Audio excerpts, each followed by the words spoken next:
ਕੀ detail ਹੈ? ਇਹ national highway ਦਾ project ਆ ਜਿਹੜਾ ਨਵਾਂ ਆਪਣਾ ਜੰਮੂ ਕਟੜਾ ਹਾਈਵੇ ਆ, ਤੇ ਉਹਦਾ ਨੈਸ਼ਨਲ ਹਾਈਵੇ ਨੇ ਕੰਟਰੈਕਟਰ ਆ ਜਿਹੜੀ MKC ਆ ਜਿਹੜਾ ਕੰਟਰੈਕਟਰ ਆ। ਤੇ ਇਹ 3 ਪਿੱਲਰ ਬਣੇ ਸੀ। ਚੌਥਾ ਪਿੱਲਰ ਜਿਹੜਾ ਜਦੋਂ ਬੋਰਿੰਗ ਹੋ ਰਹੀ ਸੀਗੀ, ਜਿਹੜੀ ਮਸ਼ੀਨ ਉਹਨਾਂ ਦੇ ਵਿੱਚ ਸਟਕ ਹੋ ਗਈ ਸੀ 1 ਹਫ਼ਤੇ ਤੋਂ, ਤਕਰੀਬਨ 60-70 ਫੀਟ ਤੇ ਤੋ ਸਟਕ ਹੋਈ ਸੀ। ਉਹਨੂੰ ਕੱਢਣ ਵਾਸਤੇ ਜਿਹੜੇ ਐਕਸਪਰਟ ਸੀਗੇ 2 ਬੰਦੇ, ਇੱਕ ਸੁਰੇਸ਼ ਕੁਮਾਰ ਸੀਗਾ ਜਿਹੜਾ ਕਿ ਵਿੱਚ ਸਟਕ ਹੋ ਗਿਆ, ਇੱਕ ਦੂਸਰਾ ਵਾ ਉਹ ਚਲੋ ਬਚ ਗਿਆ। ਤੇ ਜਦੋਂ ਨੀਚੇ ਗਏ ਆ 60-70 ਫੀਟ ਤੇ ਇੱਕਦਮ ਜਿਹੜੀ ਆ ਮਿੱਟੀ ਆ ਉਹ ਸਾਈਡਾਂ ਤੋਂ ਪੈ ਕੇ ਇੱਕ ਜਣਾ ਤਾਂ ਸਰਵਾਈਵ ਕਰ ਗਿਆ, ਜਿਹੜਾ ਦੂਸਰਾ ਵਾ ਉਹ ਅਜੇ ਵੀ ਸਟਕ ਹੋਇਆ। ਸਰ ਰੀਜ਼ਨ ਪਤਾ ਲੱਗਿਆ ਕਿ ਇੱਕ ਜਿਹੜਾ ਨਿਕਲ ਗਿਆ, ਦੋਵੇਂ ਕਿਉਂ ਨਹੀਂ ਨਿਕਲ ਸਕੀਆਂ, ਫਿਰ ਕੀ ਰੀਜ਼ਨ ਆਇਆ ਜਾਂ ਫਿਰ ਕਿੰਨੇ ਐਗਜ਼ੈਕਟਲੀ ਕਿੰਨੇ ਕੀ ਡੂੰਘਾਈ ਤੋਂ ਸੀਗੇ? ਜਿਵੇਂ ਮੈਂ ਪਹਿਲਾਂ ਦੱਸਿਆ ਕਿ ਤਕਰੀਬਨ 70 ਫੀਟ ਤੇ ਸੀਗੇ, ਕਿਉਂਕਿ ਇਹ ਜਿਹੜੇ ਨੈਸ਼ਨਲ ਹਾਈਵੇ ਜਿਹੜਾ ਕੰਮ ਕਰਦਾ ਉਹ ਪਿੱਲਰ ਜਿਹੜੇ ਬਹੁਤ ਜ਼ਿਆਦਾ ਡੂੰਘੇ ਹੁੰਦੇ ਆ। ਜਿਹੜੀ ਮਸ਼ੀਨ ਆ ਉਹ ਜਦੋਂ ਬੋਰਿੰਗ ਕਰਦੀ ਆ ਨੀਚੇ, ਤੇ ਜਿਹੜੀ ਅੱਗੇ ਘੁੰਮਦੀ ਆ ਚੱਕਰੀ ਜਿਹੜੀ ਉਹ ਸਟਕ ਹੋ ਗਈ ਸੀ ਨੀਚੇ, ਤੇ ਉਹਨੂੰ ਹੀ ਮਤਲਬ ਇਹ ਬੰਦੇ ਦੋਵੇਂ ਐਕਸਪਰਟ ਸੀਗੇ ਉਸ ਕੰਮ ਦੇ, ਤੇ ਅਨਫੋਰਚੂਨੇਟਲੀ ਉਹ ਮਤਲਬ ਉੱਥੇ ਉਹਦੇ ਵਿੱਚ ਸਟਕ ਹੋ ਗਏ। ਸਾਡੇ ਜਿਹੜੇ ਆਪਣੇ ਇਹਨਾਂ ਡਿਪਾਰਟਮੈਂਟ ਦੇ ਬੰਦੇ ਹੈਗੇ ਇਹਨਾਂ ਦਾ ਦੱਸਿਆ ਕਿ ਆਪਣੇ ਇੱਕ ਬੰਦਾ ਨਿਕਲਿਆ, ਦੂਜੇ ਨਿਕਲਣ ਦਾ ਕੀ ਕਾਰਨ, ਨਾ ਨਿਕਲਣ ਦਾ ਕੀ ਕਾਰਨ ਆ, ਕੁਛ ਆਈਡੀਆ ਨਹੀਂ ਦੱਸਿਆ ਹੋਇਆ? ਉਹ ਇੱਦਾਂ ਹੋ ਸਕਦਾ ਕਈ ਵਾਰੀ ਵੀ, ਮਤਲਬ ਜਦੋਂ ਇੱਕ ਬੰਦੇ ਨੂੰ ਤਾਂ ਜਦੋਂ ਮਿੱਟੀ ਗਿਰ ਰਹੀ ਹੋਊਗੀ ਉਹ ਜਲਦੀ ਨਿਕਲ ਗਿਆ ਜਾਂ ਉਹਨੂੰ, ਤੇ ਦੂਸਰਾ ਜਿਹੜਾ ਉਹਦੇ ਤੇ ਜ਼ਿਆਦਾ ਮਿੱਟੀ ਪੈ ਗਈ ਸ਼ਾਇਦ ਇਸ ਕਰਕੇ। ਕਿੰਨਾ ਉੱਪਰ ਹੈਗਾ ਸਾਈਡ ਤੇ, ਉਹਦੀ ਵੀ ਕੋਈ ਪ੍ਰੋਬਲਮ ਆ ਰਹੀ ਹੈ ਛੱਪੜ ਦੀ? ਛੱਪੜ ਦਾ ਕਰਕੇ ਤੇ ਚਲੋ ਇਹ ਪਿੱਲਰ ਵੀ ਛੱਪੜ ਦਾ ਕਰਕੇ ਬਣਾ ਰਹੇ, ਕਿਉਂਕਿ ਜੇ ਜੋ ਉੱਪਰੋਂ ਦੀ ਹਾਈਵੇ ਬਣਨਾ ਹੈਗਾ ਤੇ ਜੇ ਨਹੀਂ ਜ਼ਿਆਦਾ ਡੂੰਘਾਈ ਤੇ ਜਾਣਗੇ ਤਾਂ ਫਿਰ ਤਾਂ ਕੱਲ੍ਹ ਨੂੰ ਕੁਝ ਵੀ ਹਾਦਸਾ, ਇਸ ਕਰਕੇ ਇਹ ਸੇਫਟੀ ਦਾ ਕਰਕੇ ਇੰਨੇ ਡੀਪ ਮਤਲਬ ਇਹ ਪਿੱਲਰ ਕਰ। ਕਿੰਨਾ ਕੁ ਸਮਾਂ ਹੋ ਚੁੱਕਿਆ ਹੈ, ਕਿਤੇ ਕਿੰਨਾ ਮਸ਼ੀਨ ਲੱਗੀ ਹੈਗੀ ਤੇ ਕਿੰਨਾ ਕੁ ਸਮਾਂ ਹੋਰ ਲੱਗੇਗਾ? ਕੱਲ੍ਹ ਤਕਰੀਬਨ 7 ਵਜੇ ਦੇ ਰੈਸਕਿਊ ਆਪਰੇਸ਼ਨ ਜਾਰੀ ਹੈ ਜੀ। ਅੱਛਾ, ਕੱਲ੍ਹ ਸ਼ਾਮ ਲੱਗੇ ਦੇ ਸੀਗੇ ਕਿ ਡਿਪਾਰਟਮੈਂਟ ਨੂੰ ਆਪਣੇ ਐਡਮਿਨਿਸਟ੍ਰੇਸ਼ਨ ਨੂੰ ਇਨਫੋਰਮੇਸ਼ਨ ਦੇ ਦਿੱਤੀ ਗਈ? ਐਡਮਿਨਿਸਟ੍ਰੇਸ਼ਨ ਨੂੰ ਵੀ ਇਮੀਡੀਏਟਲੀ ਇਨਫੋਰਮੇਸ਼ਨ ਮਿਲ ਗਈ ਸੀਗੀ, ਤੇ ਸਾਡੇ SDM ਸਾਹਿਬ ਬਾਕੀ ਵੀ ਸਾਰਾ ਜਿਹੜਾ ਪ੍ਰਸ਼ਾਸਨ ਕੱਲ੍ਹ ਸ਼ਾਮ ਤੋਂ ਹੀ ਇੱਥੇ ਮੌਜੂਦ ਹੈਗਾ, ਤੇ ਅੱਜ ਸ਼ਾਮ ਤੱਕ ਉਮੀਦ ਹੈ ਕਿ ਅੱਜ ਸ਼ਾਮ ਤੱਕ ਹੋ ਜਾਊਗਾ, ਕਿਉਂਕਿ ਇੱਕ ਸਾਈਡ ਤੇ ਛੱਪੜ ਹੋਣ ਦਾ ਕਰਕੇ ਜਿਹੜਾ ਉਹ ਐਕਸੈਸ ਜਿਹੜਾ ਥੋੜਾ ਮੁਸ਼ਕਿਲ ਲੱਗ ਰਿਹਾ। ਜਿਹੜੀ ਦੂਜੀ ਸਾਈਡ ਤੇ ਪਿੱਲਰ ਆ ਤੁਸੀਂ ਦੇਖ ਰਹੇ, ਪਿੱਲਰ ਵੀ ਜਿਹੜੇ ਆ ਉਹ ਵੀ ਰੁਕਾਵਟ ਬਣਦੇ ਆ।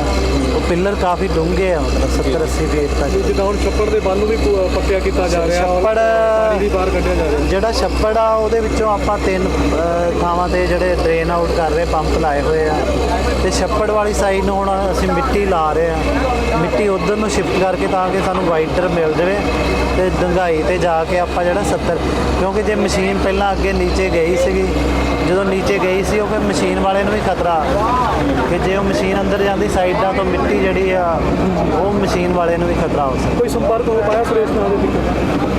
ਅਜੇ ਤੱਕ ਕੋਈ ਇੱਦਾਂ ਦਾ ਸੰਪਰਕ, ਕਿਉਂਕਿ ਮਿੱਟੀ ਕਾਫੀ ਜ਼ਿਆਦਾ ਮਿੱਟੀ ਦੇ ਵਿੱਚ ਹੋ ਗਿਆ, ਤੇ ਇਸ ਕਰਕੇ ਸੰਪਰਕ। ਸਰ ਆਪਣੇ ਕੁਝ ਆਕਸੀਜਨ ਜਾਂ ਥੱਲੇ ਕੁਝ ਤੇ ਆਪਣੇ ਹੈਗਾ ਜੀ ਪ੍ਰੀਕਾਸ਼ਨਰੀ ਮੈਜ਼ਰ ਜਾਂ ਕਹਿ ਰਹੇ ਸੀਗੇ ਕਿ ਉਹਨਾਂ ਦੇ ਕੋਲ ਜਦੋਂ ਕੱਲ੍ਹ ਸੀਗਾ ਵੀ ਆਕਸੀਜਨ ਉਹਨਾਂ ਦੇ ਨਾ ਹੈ ਸੀਗੀ ਆਕਸੀਜਨ ਵਗੈਰਾ ਦੀ, ਪਰ ਹੁਣ ਕਿਉਂਕਿ ਉੱਪਰ ਮਿੱਟੀ ਪੈ ਗਈ ਆ ਤਾਂ ਹੁਣ ਇਹਦੇ ਬਾਰੇ ਕੁਝ ਕਿਹਾ ਨਹੀਂ ਜਾ ਸਕਦਾ। ਤੇ ਜਿਹੜਾ ਦੂਸਰਾ ਆਪਣਾ ਨੌਜਵਾਨ ਆ ਉਹਦੇ ਹਾਲਾਤ ਉਹ ਤਾਂ ਸਰਵਾਈਵ ਕਰ ਗਿਆ ਜੀ, ਉਹ ਹੁਣ ਕਿਤੇ ਸਾਈਟ ਤੇ ਆਪਣਾ ਟ੍ਰੀਟਮੈਂਟ ਵਗੈਰਾ ਲੈ ਰਿਹਾ। ਸਰ ਓਵਰਆਲ ਅਗਰ ਮਸ਼ੀਨ ਦੀ ਗੱਲ ਕਰੀਏ, ਉਹ ਐਡਮਿਨਿਸਟ੍ਰੇਸ਼ਨ ਦੀ ਵੀ ਨਾਲ ਲੱਗੀ ਕਿ ਕਿਉਂਕਿ ਇਹਨਾਂ ਦਾ ਪ੍ਰੋਜੈਕਟ ਹੈ ਤੁਸੀਂ ਨਾਲ ਸਪੋਰਟ ਕਰ ਰਹੇ ਹੋ, ਕਿਵੇਂ? ਦੇਖੋ ਅਸੀਂ NDRF ਦੇ ਵੀ ਨਾਲ ਲੈ ਲਏ ਹੈਗੇ ਆ। NDRF ਹਾਲੇ ਤੱਕ ਮਤਲਬ ਕਿ NDRF ਵੀ ਆਏ ਹੋਏ ਆ, ਤੇ ਨੈਸ਼ਨਲ ਇਹਦੇ ਵਿੱਚ ਇਦਾਂ ਹੈਗਾ ਵੀ ਜਾਂ ਤਾਂ ਕੋਈ ਬਿਲਡਿੰਗ ਹੋਵੇ ਨਾ ਵੀ ਜਿਹਦੇ ਵਿੱਚ ਆਪਾਂ ਜਾਂ ਫਲੱਡ ਵਗੈਰਾ ਦਾ ਹੈਗਾ, ਉਹ ਉੱਦਾਂ ਆਪਣੀ ਟੈਕਨੀਕਲ ਐਡਵਾਈਸ ਦੇ ਰਹੇ ਆ, ਕਿਉਂਕਿ ਸਿੰਪਲ ਚੀਜ਼ ਆ ਵੀ ਬੰਦਾ ਮਿੱਟੀ ਦੇ ਵਿੱਚ ਜਿਹੜਾ ਇੰਨੇ ਨੀਚੇ ਦੱਬ ਗਿਆ ਹੈਗਾ, ਤਾਂ ਉਹ ਤਾਂ ਮਿੱਟੀ ਆਪਾਂ ਸਾਈਡ ਤੋਂ ਕਰਾਂਗੇ ਤਾਂ ਹੀ ਹੋ ਸਕਦੀ ਆ। ਤੇ ਨੈਸ਼ਨਲ ਹਾਈਵੇ ਦੇ ਕੋਲ ਵੀ ਕਾਫੀ ਮਸ਼ੀਨਰੀ ਹੈਗੀ ਆ, ਤੇ ਮਸ਼ੀਨਰੀ ਜ਼ਿਆਦਾ ਮਤਲਬ ਇੰਨੀ ਸਫੀਸ਼ੀਐਂਟ। ਸਰ ਮੈਡੀਕਲ ਟੀਮ ਨਾਲ ਵੀ ਤੁਹਾਡੀ ਗੱਲ ਹੋਈ, ਤੁਹਾਨੂੰ ਲੱਗਦਾ ਕਿ ਇਹ ਜਿੰਨਾ ਟਾਈਮ ਹੋ ਚੁੱਕਿਆ ਕਿਤੇ ਸਰਵਾਈਵ ਦੇ ਕੋਈ ਚਾਂਸ ਲੱਗ ਰਹੇ ਆ ਜੀ?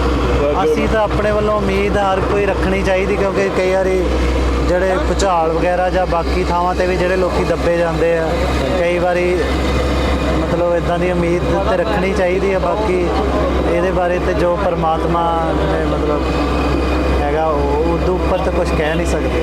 ਠੀਕ ਹੈ। जी ये मैं विपिनेश शर्मा हूँ जी, रीजनल ऑफिसर चंडीगढ़ से। तो हुआ क्या कि कल एक्चुअली हमारी यहाँ पे पाइलिंग का काम हो रहा था दिल्ली कटरा एक्सप्रेस वे में।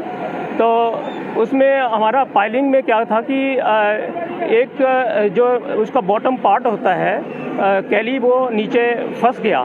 तो उसके लिए जो पाइल का जो डायमीटर होता है वो 1.2 मीटर है। तो ये एकदम से टेक्निकल प्रोसीजर है कि एक एक्सपर्ट को भेजा जाता है नीचे, और उसके साथ ऑक्सीजन सिलेंडर वगैरह भी होता है। तो नीचे जाके जो स्टक पोर्शन है जो हमारा मशीन का, तो उसको वो निकालता है या काटता है, जैसे कैसे उसको सिक्योर करता है। तो ये दो लोग गए थे, ऑक्सीजन सिलेंडर उनको लगा हुआ था। और सारे ये ऐसा नहीं कि पहली बार गए थे ये लोग, ये पहले भी जाते थे, स्किल्ड काम है बेसिकली।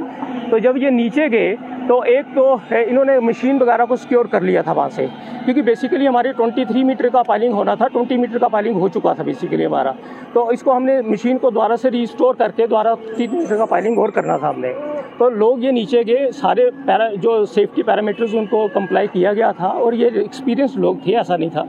तो ये एक जो था उसने मशीन को सिक्योर भी कर लिया था, उसको ऊपर लाने ही लगे थे। तो हुआ क्या बेसिकली कि उसके ऊपर एक बंदा तो ऊपर आ गया, और दूसरे बंदे को जो मिट्टी है उसके ऊपर गिर गई। उसको पूरा बचाने की कोशिश करी वो, लेकिन वो नीचे ही है।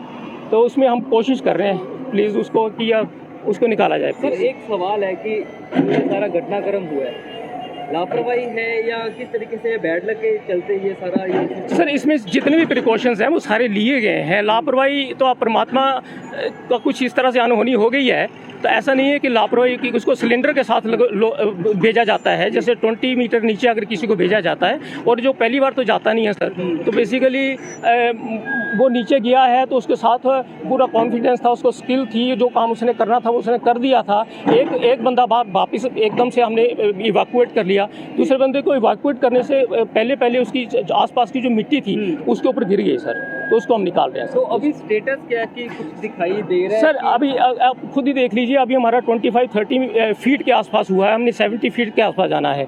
अब प्रॉब्लम क्या आ रही है कि दूसरी साइड सर हमारा तालाब है, तालाब की डीवाटरिंग कर रहे हैं। तो अभी 5 पंप लगाए हैं, 5 पंप हम और लगा रहे हैं। एडमिनिस्ट्रेशन जो सरकारी अपना जितना तंत्र यहाँ पे मौजूद है, सारा तंत्र मौजूद है सर। एनडीआरएफ की टीम आई हुई है। जैसे एनडीआरएफ टीम कभी अभी फील्ड में हमें दिखाई नहीं दे रही। नहीं, एनडीआरएफ की टीम सर रात से आई हुई है। ऑपरेशन को लीड कौन कर रहा है? ऑपरेशन सर एनडीआरएफ टीम से हम जो भी, क्योंकि इन्होंने सारे काम पहले किए होते हैं, ये जैसे जैसे हम बोल रहे हैं इन्होंने जो बोला है हम सारी चीज़ों को मोबिलाइज कर रहे हैं। तक पहुँचने का समय कुछ सर हम कोशिश कर रहे हैं शाम तक, लेकिन हम रात का बंदोबस्त भी कर रहे हैं, माइक सिस्टम भी कर रहे हैं, लाइटों का बंदोबस्त भी कर रहे हैं, ऊपर तंबू का लगाने का भी बंदोबस्त कर रहे हैं। ये हमारी सारी एफर्ट ये खराब ना हो जाए, ऐसा ना हो कि पानी यहाँ पे बरस जाए। लेकिन अभी तक बादल नहीं है, लेकिन हम सारा अरेंजमेंट करेंगे सर। हम पूरी कोशिश कर रहे हैं सर। ये दुख भरी न्यूज़ है।